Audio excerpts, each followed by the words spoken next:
Hi, my name is Kieran Lewis and I am an occupational therapist here in Trinity College Dublin. And I'm delighted today to introduce the Trinity Sensory Processing Project that students and staff have been working on here over the last number of months. We are all sensory beings, and whether we're aware of it or not, sensation is everywhere. Sometimes we may crave activity and movement, brighter lights, brighter colours. Other times you might be quite sensitive to this type of sensation and prefer quieter spaces with less going on. Other times you might want a balance of sensation. We might feel overwhelmed with the noise of the environment, but find certain movements quite relaxing. The Trinity Sensory Processing Project aims to make Trinity more inclusive by looking at the sensory environments in which we work and study. This involves reviewing existing spaces and designing and developing new sensory spaces to suit the preferences of those who use them. It also involves creating more awareness about sensory processing and sensory environments amongst the Trinity population, and to provide resources in helping people to understand it. Over the coming months, we're going to put more and more information up here, providing tips from students and staff, information on the developments happening within the project, and more general information around sensory processing. Collaboration has been a key success of the project so far, and we've worked with numerous staff and students, both within Trinity and outside. If any of this sounds interesting to you, please reach out to us.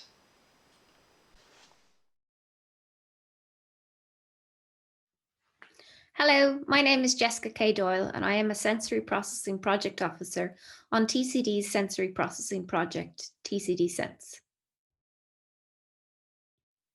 I'm going to talk briefly about sensory processing, but not really. I'm primarily going to focus on the senses.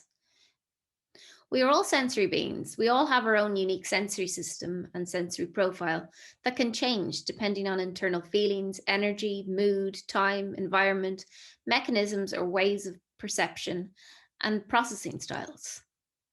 For some people, sensory information has a much bigger influence on how they experience life, making for a notably different experience of the world compared to others whose perception is not as influenced by sensory information.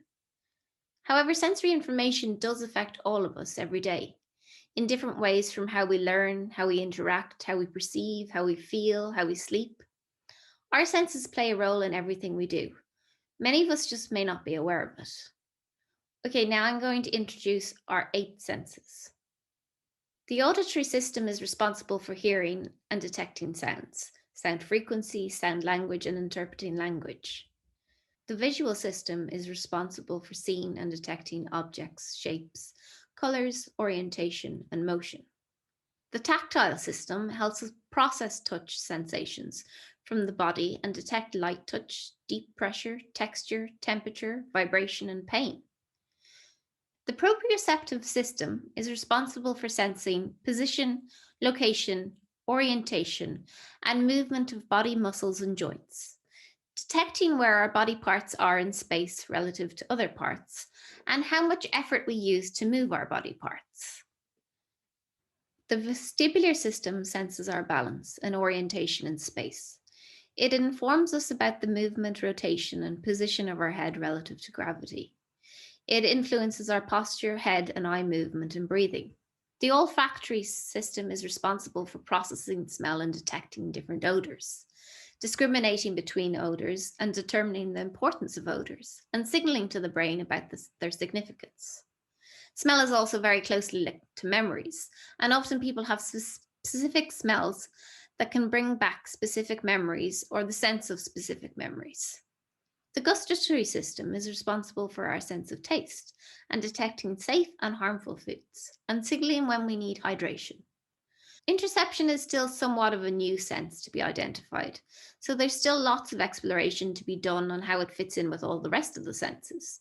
But for now, we can understand interoception as being responsible for detecting and interpreting internal senses that inform us about our physiology and what our internal organs are feeling.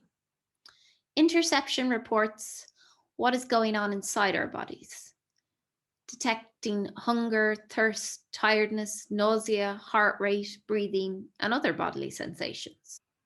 That ends the description of our 8 senses. Hopefully now you will be able to identify how sensory information affects you in your day-to-day life. Keep watching to hear more about Trinity's sensory processing project, TCDSense.